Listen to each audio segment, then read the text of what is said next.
Hi friends, ಎಲ್ರಿಗೂ ನಮಸ್ತೆ. Welcome back to Deepika lifestyle and blogs. ಎಲ್ಲರೂ ಹೇಗಿದ್ದೀರಾ? ನಾನು ಚೆನ್ನಾಗಿದ್ದೀನಿ. ಐ ಹೋಪ್ ನೀವೆಲ್ಲರೂ ಚೆನ್ನಾಗಿದ್ದೀರಾ ಅಂತ ಅಂದ್ಕೊಂಡಿದ್ದೀನಿ. ಪ್ಲೀಸ್ ಫ್ರೆಂಡ್ಸ್, ಈ ವಿಡಿಯೋನ ಫಸ್ಟಿಂದ ಕೊನೆವರೆಗೂ ಸ್ಕಿಪ್ ಮಾಡದೆ ನೋಡಿ. ನಿಮ್ಗೆ ಇಷ್ಟ ಆದರೆ ಲೈಕ್ ಮಾಡಿ, ಶೇರ್ ಮಾಡಿ. ಹಾಗೆ ಓಂ ಶಂ ಶನೇಶ್ವರಾಯ ನಮಃ ಅಂತ ಒಂದು ಕಮೆಂಟ್ ಕೊಡೋದನ್ನು ಖಂಡಿತ ಮರಿಬೇಡಿ ಸ್ನೇಹಿತರೆ. ಮತ್ತು ಹೊಸದಾಗಿ ನೋಡ್ತಾ ಇರೋರು ಫಸ್ಟು ನನ್ನ ಚಾನಲ್ಗೆ ಸಬ್ಸ್ಕ್ರೈಬ್ ಮಾಡ್ಕೊಳ್ಳಿ. ಪಕ್ಕದಲ್ಲಿರೋ ಬೆಲ್ ಐಕನ್ ಕ್ಲಿಕ್ ಮಾಡಿ. ನಾನು ಹಾಕೋ ಪ್ರತಿಯೊಂದು ವಿಡಿಯೋ ನಿಮಗೆ ನೋಟಿಫಿಕೇಷನ್ಗೆ ಬರುತ್ತೆ, ತಕ್ಷಣ ನೋಡ್ಬೋದು ಸ್ನೇಹಿತರೆ. ತಪ್ಪದೆ ಲೈಕ್ ಕೊಡೋದನ್ನು ಮರಿಬೇಡಿ ಸ್ನೇಹಿತರೆ. ಮಾರ್ಚ್ 2026 ಕುಂಭರಾಶಿಯವರಿಗೆ ಒಂದು ಅದ್ಭುತವಾದ ತಿರುವು ಅಂತಲೇ ಹೇಳ್ಬೋದು. ನೋಡು ತಿಂಗಳು ಅಂತಲೇ ಹೇಳ್ಬೋದು. ಹೌದು, ನಿಮ್ಮ ಜೀವನದಲ್ಲಿ ದಶಕಗಳಿಂದ ಆಗದ ಕೆಲಸಗಳೆಲ್ಲ ಈ ತಿಂಗಳಿನಲ್ಲಿ ಪೂರ್ಣಗೊಳ್ಳುತ್ತೆ. ಶನಿ ಮತ್ತು ಗುರುವಿನ ಸಂಯೋಗ ನಿಮ್ಮ ಮೇಲೆ ಯಾವ ರೀತಿಯ ಪ್ರಭಾವ ಬೀರ್ತಾ ಇದೆ? ವಿಡಿಯೋ ಕೊನೆಯಲ್ಲಿ ಮಾರ್ಚ್ ತಿಂಗಳಿನಲ್ಲಿ ಸಂಭವಿಸುವ ಚಂದ್ರಗ್ರಹಣದ ಬಗ್ಗೆ ಒಂದು ವಿಶೇಷ ಎಚ್ಚರಿಕೆ ಕೂಡ ಹೇಳ್ತಾ ಇದ್ದೀನಿ. ಅಂದರೆ ಈ ಕುತೂಹಲಕಾರಿ ಮಾಹಿತಿಗಳಿಗಾಗಿ ನೀವು ವಿಡಿಯೋವನ್ನು ಕೊನೆಯವರೆಗೂ ದಯವಿಟ್ಟು ನೋಡಿ.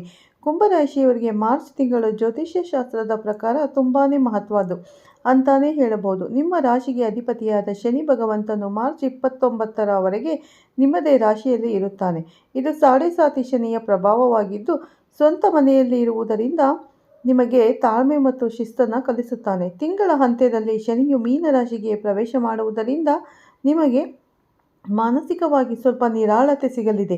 ಇನ್ನು ಗುರು ಪ್ರಭಾವ ಹೇಗಿದೆ ಅಂತ ನಾವು ನೋಡೋದಾದರೆ, ಈ ಸಮಯದಲ್ಲಿ ಗುರುವು ಮಿಥುನ ರಾಶಿಯಲ್ಲಿದ್ದು 4ನೇ ಮನೆಯಲ್ಲಿ ಸಂಚಾರ ಮಾಡ್ತಾ ಇರೋದ್ರಿಂದ ಗುರುಬಲವನ್ನು ನೀಡ್ತಾ ಇದ್ದಾನೆ. ಇದು ಭಾಗ್ಯೋದಯಕ್ಕೆ ನಾಂದಿ ಹಾಡಲಿದೆ ಸ್ನೇಹಿತರೆ ಅಂತಾನೆ ಹೇಳ್ಬೋದು. ಗುರುವಿನ ಶುಭ ದೃಷ್ಟಿಯಿಂದಾಗಿ ನಿಮ್ಮ ನಿರ್ಧಾರಗಳು ಫಲಪ್ರದವಾಗುತ್ತೆ. ಈ ತಿಂಗಳು ಉದ್ಯೋಗಸ್ಥರಿಗೆ ಹೇಗಿರುತ್ತೆ ಅಂತ ನಾವು ನೋಡೋದಾದರೆ ಶುಭ ತರಲಿದೆ ಅಂತಾನೆ ಹೇಳಬಹುದು.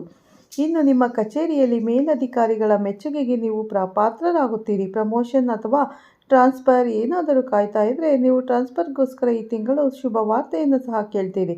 ಇನ್ನು ಹೊಸ ಉದ್ಯೋಗಕ್ಕಾಗಿ ಏನಾದರೂ ಪ್ರಯತ್ನ ಪಡ್ತಾ ಇದ್ದರೆ ಪ್ರತಿಷ್ಠಿತ ಕಂಪನಿಗಳಿಂದ ಕರೆ ಬರೋ ಸಾಧ್ಯತೆ ಕೂಡ ಗೋಚರ ಆಗ್ತಾ ಇದೆ. ಇನ್ನು ಈ ತಿಂಗಳು ವ್ಯಾಪಾರಸ್ಥರಿಗೆ ಹೇಗಿರುತ್ತೆ ಅಂತ ನಾವು ನೋಡೋದಾದರೆ ಆರ್ಥಿಕವಾಗಿ ಲಾಭದಾಯಕವಾಗಿರುತ್ತೆ ಅಂತಲೇ ಹೇಳ್ಬೋದು. ವಿಶೇಷವಾಗಿ ಕಬ್ಬಿಣ, ಎಣ್ಣೆ ಅಥವಾ ತಾಂತ್ರಿಕ ಕ್ಷೇತ್ರದಲ್ಲಿ ಸಂಭವಿಸಿದ ವ್ಯಾಪಾರ ಮಾಡೋರು ಇನ್ನು ಹೆಚ್ಚಿನ ಲಾಭವನ್ನು ಕಾಣ್ತೀರಾ. ಯಾರಿಗಾದರೂ ದುಡ್ಡು ಕೊಟ್ಟಿದ್ರೆ ಹಳೆಯ ಬಾಕಿ ಎಲ್ಲ ವಸೂಲಿಯಾಗುತ್ತೆ ಈ ತಿಂಗಳಿನಲ್ಲಿ. ಇನ್ನು ಹೊಸ ಹೂಡಿಕೆ ಮಾಡಲು ಏನಾದರೂ ಪ್ರಯತ್ನ ಪಡ್ತಾ ಇದ್ದರೆ ಇದು ಅನುಕೂಲವಾದ ಸಮಯ ಅಂತಾನೆ ಹೇಳ್ಬೋದು. ಇನ್ನು ಪಾಲುದಾರಿಕೆ ವ್ಯವಹಾರಗಳಲ್ಲಿ ನೀವು ತುಂಬಾ ಹುಷಾರಾಗಿರಬೇಕಾಗಿರುತ್ತೆ. ರೈತ ಬಾಂಧವರಿಗಂತೂ ಈ ತಿಂಗಳು ಮಿಶ್ರ ಫಲ ಸಿಗಲಿದೆ ಅಂತಾನೆ ಹೇಳ್ಬೋದು. ಬೆಳೆಗಳಿಗೆ ಉತ್ತಮ ಬೆಲೆ ದೊರೆಯುವ ಸಾಧ್ಯತೆ ಇದ್ದರೂ ಕೂಡ ಕೀಟಬಾಧೆ ಅಥವಾ ಹವಾಮಾನ ಏರುಪೇರಿನಿಂದ ಸ್ವಲ್ಪ ಹುಷಾರಾಗಿರಬೇಕು. ಹೈನುಗಾರಿಕೆ ಅಥವಾ ಉಪ ಕಸುಬುಗಳು ಏನಾದರೂ ಮಾಡ್ತಾ ಇದ್ದರೆ ಅದರಲ್ಲೂ ಸಹ ನಿಮಗೆ ಆದಾಯ ಹೆಚ್ಚಾಗಲಿದೆ. ಕುಂಭರಾಶಿಯವರು ಆರೋಗ್ಯದ ವಿಷಯದಲ್ಲಿ ಹೆಚ್ಚಿನ ಗಮನವನ್ನು ಹರಿಸಬೇಕು. ಯಾಕಂದರೆ 7.5 ಶನಿಯ ಪ್ರಭಾವ ಇರೋದ್ರಿಂದ ನಿಮಗೆ ಹೆಚ್ಚಿಗೆ ಕಾಲು ನೋವು, ಹೊಟ್ಟೆಗೆ ಸಂಬಂಧಿಸಿದ ಸಮಸ್ಯೆಗಳು, ನರಗಳ ಸಮಸ್ಯೆ ಕಾಡಬಹುದು. ಇದರಿಂದ ನೀವು ತುಂಬಾ ಹುಷಾರಾಗಿರಿ. ನೀವು ಪ್ರತಿನಿತ್ಯ ಯೋಗ ಮತ್ತು ಪ್ರಾಣಾಯಾಮ ಮಾಡೋದು ತುಂಬಾ ಒಳಿತು. ಇನ್ನು ಕೌಟುಂಬಿಕ ವಿಚಾರ ಹೇಗಿರುತ್ತೆ ಅಂತ ನಾವು ನೋಡೋದಾದರೆ ಕುಟುಂಬದಲ್ಲಿ ನೆಮ್ಮದಿ ನೆಲೆಯಾಗಲಿದೆ ಅಂತಾನೆ ಹೇಳಬಹುದು. ದಂಪತಿಗಳ ನಡುವೆ ಸಾಮರಸ್ಯ ಹೆಚ್ಚಾಗುತ್ತೆ. ಇನ್ನು ಮಕ್ಕಳ ಶಿಕ್ಷಣ ಮತ್ತು ಮದುವೆಗೆ ಸಂಬಂಧಿಸಿದ ಶುಭ ಕಾರ್ಯಗಳು ಮನೆಯಲ್ಲಿ ನಡೆಯಬಹುದು. ಹಿರಿಯರ ಆರೋಗ್ಯದ ಕಡೆ ಹುಷಾರಾಗಿರಿ ಮತ್ತು ಅವರ ಮಾರ್ಗದರ್ಶನವನ್ನು ಪಡೆದುಕೊಳ್ಳಿ. ಮಾರ್ಚ್ 3, 2026ರಂದು ನಡೆಯುವ ಚಂದ್ರಗ್ರಹಣ ಅಂದರೆ ನಾಳೆ ಮಂಗಳವಾರ ನಡೆಯಲಿದೆ. ನಿಮ್ಮ ರಾಶಿ ಮೇಲೆ ಪ್ರಭಾವ ಬೀರಲಿದೆ ಅಂತಾನೆ ಹೇಳ್ಬೋದು. ಈ ಟೈಮಲ್ಲಿ ಕುಂಭರಾಶಿಯವರು ಮಾನಸಿಕವಾಗಿ ಒತ್ತಡವನ್ನು ಅನುಭವಿಸಬಹುದು. ಗ್ರಹಣ ಟೈಮಲ್ಲಿ ದೇವತಾ ಆರಾಧನೆಯನ್ನು ಮಾಡಿ. ಹಾಗೆಯೇ ಮೌನವಾಗಿರೋದು ನಿಮಗೆ ರಕ್ಷಣೆ ನೀಡುತ್ತೆ. ಗರ್ಭಿಣಿಯರು ಮತ್ತು ವಯಸ್ಸಾದವರು ಗ್ರಹಣ ಕಾಲದಲ್ಲಿ ಹೊರಬರದೇ ಇರೋದು ತುಂಬಾ ಒಳಿತು. ಕುಂಭರಾಶಿಯವರ ಅದೃಷ್ಟದ ಸಂಖ್ಯೆ ಬಂದು 3, 5. ಅದೃಷ್ಟದ ದಿನ ಬುಧವಾರ, ಶುಕ್ರವಾರ.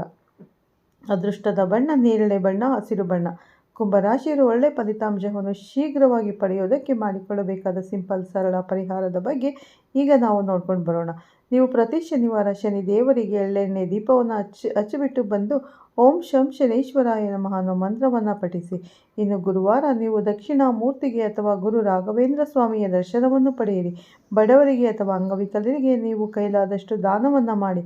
ಇದರಿಂದ ಶನಿದೇವನ ಅನುಗ್ರಹ ನಿಮಗೆ ಸಿಗುತ್ತೆ ಸ್ನೇಹಿತರೆ.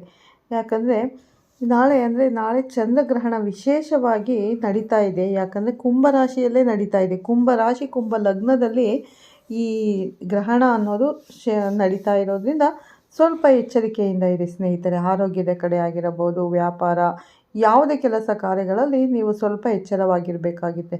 ಯಾಕಂದರೆ ನಿಮ್ಮ ರಾಶಿಯಲ್ಲಿ ನಡೀತಾ ಇರೋದ್ರಿಂದ ಗ್ರಹಣದ ಪ್ರಭಾವ ತುಂಬ ಹೆಚ್ಚಿಗೆ ನಿಮ್ಮ ರಾಶಿ ಮೇಲೆ ಬೀರುತ್ತೆ ಅಂತ ಹೇಳ್ಬೋದು ಕುಂಭರಾಶಿಯವರಿಗೆ. ಹಾಗಾಗಿ ಎಲ್ಲ ಕೆಲಸದಲ್ಲೂ ಸ್ವಲ್ಪ ಎಚ್ಚರಿಕೆಯನ್ನು ವಹಿಸಿ ಗ್ರಹಣದ ಟೈಮಲ್ಲಿ ಮಧ್ಯಾಹ್ನ 3 ಗಂಟೆಯಿಂದ ಸಂಜೆ 6ರ ತನಕ ನೀವು ಹೊರಗಡೆ ಬರೋದನ್ನು ಸ್ವಲ್ಪ ಕಂಟ್ರೋಲ್ ಮಾಡಿ. ಮನೆಯೊಳಗೆ ಅಥವಾ ಕೆಲಸ ಮಾಡೋ ಜಾಗದಲ್ಲಿ ಒಳಗಡೆನೇ ಇದ್ದರೆ ಸಾಕು. ಮತ್ತು ದೇವರ ಆರಾಧನೆಯನ್ನು ಮಾಡಿ ನಿದ್ದೆ ಮಾಡೋದಾಗಿರ್ಬೋದು, ಊಟ ಮಾಡೋದು, ಈ ಯಾವುದೇ ಕೆಲಸಗಳನ್ನು ಯಾರೂ ಮಾಡಬಾರ್ದು. ಯಾಕಂದರೆ ಚಿಕ್ಕ ಮಕ್ಕಳು ಅಥವಾ ವಯಸ್ಸಾದವರು ಮಾತ್ರ ಅವರು ಮತ್ತು ಆರೋಗ್ಯದ ಸಮಸ್ಯೆ ಇರೋರು ಆಹಾರವನ್ನು ಸೇವನೆ ಮಾಡ್ಬೋದು. ಇನ್ನು ಮಿಕ್ದವರು ಯಾರು ಆ ಗ್ರಹಣದ ಟೈಮಲ್ಲಿ ಆಹಾರ ಸೇವನೆ ಮಾಡಬಾರದು ಸ್ನೇಹಿತರೆ.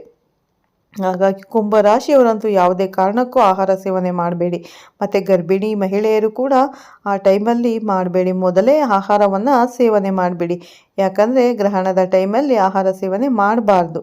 ಹಾಗಾಗಿ ನೀವು ಸ್ವಲ್ಪ ದೇವರ ಪ್ರಾರ್ಥನೆ, ಭಜನೆ ಅಥವಾ ದೇವರ ಜಪ ಮಾಡೋದು ತುಂಬಾ ಒಳ್ಳೆಯದು. ಗರ್ಭಿಣಿ ಮಹಿಳೆಯರು ಕೂಡ ಯಾವುದೇ ಕಾರಣಕ್ಕೂ ಕುಂಭರಾಶಿಯವರಾಗಿರ್ಬೋದು, ಬೇರೆ ರಾಶಿಯವರಾಗಿದ್ದರೂ ಪರವಾಗಿಲ್ಲ, ಯಾವುದೇ ರಾಶಿಯಲ್ಲಿ ಇರೋರಾಗಿರ್ಬೋದು, ಹೊರಗಡೆ ಬರೋದಕ್ಕೆ ಹೋಗಬೇಡಿ.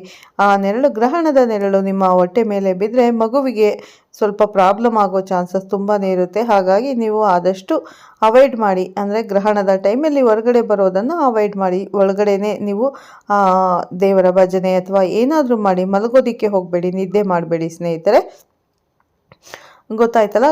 ಯಾಕಂದರೆ ಕುಂಭರಾಶಿಯಲ್ಲಿ ನಡೀತಾ ಇದೆ ಹಾಗೂ ಶನಿಯ 7.5 ಕೊನೆ ಹಂತ ಕೂಡ ನಡೀತಾ ಇರೋದ್ರಿಂದ ಕುಂಭರಾಶಿಯವರಿಗೆ ಸ್ವಲ್ಪ ತೊಂದರೆಗಳು ಸಂಭವಿಸಬಹುದು. ಆದ್ದರಿಂದ ಎಚ್ಚರಿಕೆಯನ್ನು ವಹಿಸಿ. ನೀವು ಸ್ವಲ್ಪ ಎಚ್ಚರಿಕೆಯನ್ನು ವಹಿಸಿದರೆ ಎಲ್ಲ ತೊಂದರೆಗೂ ಕೂಡ ಪರಿಹಾರ ಸಿಗ್ಬೋದು ಸ್ನೇಹಿತರೆ. ಪರಿಹಾರ ಖಂಡಿತ ಸಿಗುತ್ತೆ. ಯಾಕಂದರೆ ಗ್ರಹಣದ ಟೈಮಲ್ಲಿ ನೀವು ಹೇಳಿದ ಹಾಗೆ ದೇವರ ಜಪ ತಪ ಮಾಡ್ಕೊಂಬಿಡಿ. ಮತ್ತು ಗ್ರಹಣ ಮುಗಿದ ನಂತರ ನೀವು ಸ್ನಾನ ಪೂಜೆಗಳನ್ನು ಮಾಡಿ, ಮನೆ ಶುದ್ಧಗೊಳಿಸಿ ಸ್ನಾನ ಪೂಜೆ ಮಾಡಿ ದೇವಸ್ಥಾನಕ್ಕೆ ಹೋಗಿ ಬನ್ನಿ.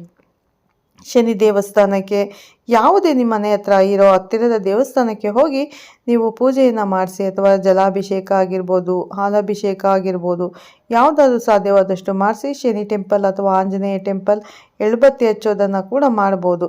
ಖಂಡಿತ ಕುಂಭರಾಶಿಯವರಿಗೆ ಒಳ್ಳೆಯದಾಗುತ್ತೆ. ನೀವು ಈ ಗ್ರಹಣ ಅಂತ ಹೆದರ್ಕೊಂಡು ತುಂಬಾ ಹೆದರೋ ಅವಶ್ಯಕತೆ ಇಲ್ಲ. ನಾವು ದೇವರನ್ನು ನಂಬಿದ್ರೆ ಯಾವತ್ತೂ ದೇವರು ನಮಗೆ ಕೈ ಬಿಡೋದಿಲ್ಲ. ಹಾಗಾಗಿ ದೇವರನ್ನು ನಂಬಿ ನಮ್ಮ ಕಾರ್ಯಕ್ರಮ ಕೆಲಸಗಳು ಏನಿದೆ ಅದನ್ನು ಮಾಡೋಣ. ಆದರೆ ಗ್ರಹಣದ ಟೈಮಲ್ಲಿ ಸ್ವಲ್ಪ ಒಳಗಡೆನೇ ಇರೋದು ತುಂಬಾ ಒಳ್ಳೆಯದು ಸ್ನೇಹಿತರೆ. ಓಕೆ ಸ್ನೇಹಿತರೆ, ಇಷ್ಟನ್ನು ಹೇಳ್ತಾ ಈ ವಿಡಿಯೋ ನಿಮಗೆಲ್ಲ ಇಷ್ಟ ಆಗಿದೆ ಅಂತ ಅಂದ್ಕೊಂಡು ಈ ವಿಡಿಯೋನ ಎಂಡ್ ಮಾಡ್ತಾ ಇದ್ದೀನಿ. ಮತ್ತೆ ಸಿಗ್ತೀನಿ ನಿಮಗೆ ಉತ್ತಮ ರಾಶಿ ಭವಿಷ್ಯದೊಂದಿಗೆ. ಅಲ್ಲಿವರೆಗೂ ತಮ್ಮೆಲ್ಲರಿಗೂ ಧನ್ಯವಾದನ ತಿಳಿಸ್ತೀನಿ. ಪ್ರತಿಯೊಬ್ಬರಿಗೂ ಒಳ್ಳೆಯದಾಗಲಿ ಸ್ನೇಹಿತರೆ. ಹಾಗೆ ಹೊಸದಾಗಿ ನೋಡ್ತಾ ಇರೋರು ಫಸ್ಟ್ ನಮ್ಮ ಚಾನಲ್ಗೆ ಸಬ್ಸ್ಕ್ರೈಬ್ ಮಾಡ್ಕೊಳ್ಳಿ. ಪಕ್ಕದಲ್ಲಿರೋ ಬೆಲ್ ಐಕನ್ ಕೂಡ ಕ್ಲಿಕ್ ಮಾಡಿ. ನಾನು ಹಾಕೋ ಪ್ರತಿಯೊಂದು ವಿಡಿಯೋ ನೋಟಿಫಿಕೇಷನ್ಗೆ ಬರುತ್ತೆ, ತಕ್ಷಣ ನೋಡ್ಬೋದು ಸ್ನೇಹಿತರೆ. ಓಕೆ, ವಿಡಿಯೋನ ಎಲ್ಲೂ ಸ್ಕಿಪ್ ಮಾಡದೆ ನೋಡಿ, ಪೂರ್ತಿಯಾಗಿ ಅರ್ಥವಾಗುತ್ತೆ ಸಂಪೂರ್ಣವಾಗಿ ಯಾವ ರೀತಿ ಎಚ್ಚರಿಕೆ ಕ್ರಮ ತಗೋಬೇಕು, ನಾಳೆ ಗ್ರಹಣದ ಟೈಮಲ್ಲಿ ಯಾವ ರೀತಿ ಇರಬೇಕು ಅನ್ನೋ ಸಂಪೂರ್ಣ ಮಾಹಿತಿನ ನಾನು ಈ ವಿಡಿಯೋದಲ್ಲಿ ತಿಳಿಸ್ಕೊಟ್ಟಿದ್ದೇನೆ. ಹಾಗಾಗಿ ಯಾರು ಕೂಡ ಕುಂಭರಾಶಿಯವರು ಸ್ಕಿಪ್ ಮಾಡದೆ ವಿಡಿಯೋನ ವಾಚ್ ಮಾಡಿ. ಹಾಗೆ ಕುಂಭರಾಶಿಯ ಸ್ನೇಹಿತರು, ರಿಲೇಷನ್ಗೆ ಶೇರ್ ಮಾಡೋದನ್ನು ಕೂಡ ಮರಿಬೇಡಿ. ವಿಡಿಯೋ ಇಷ್ಟ ಆದರೆ ಓಂ ಶನೇಶ್ವರಾಯ ನಮಃ ಅಥವಾ ಓಂ ಶ್ರೀ ಗುರು ರಾಘವೇಂದ್ರಾಯ ನಮಃ ಅಂತ ಒಂದು ಕಮೆಂಟ್ ಕೊಡೋದನ್ನು ಕೂಡ ಮರಿಬೇಡಿ ಸ್ನೇಹಿತರೆ. ಓಕೆ ಸ್ನೇಹಿತರೆ, ಎಲ್ಲರಿಗೂ ಒಳ್ಳೆಯದಾಗಲಿ. ಮತ್ತೆ ಸಿಗ್ತೀನಿ ಉತ್ತಮ ರಾಶಿ ಭವಿಷ್ಯದೊಂದಿಗೆ. ಅಲ್ಲಿವರೆಗೂ ತಮ್ಮೆಲ್ಲರಿಗೂ ಧನ್ಯವಾದಗಳು. ಪ್ರತಿಯೊಬ್ಬರಿಗೂ ಒಳ್ಳೆಯದಾಗಲಿ ಅಂತ ಆ ದೇವರಲ್ಲಿ ಪ್ರಾರ್ಥನೆ ಮಾಡ್ತೀನಿ ಸ್ನೇಹಿತರೆ. ಓಕೆ, ಧನ್ಯವಾದಗಳು.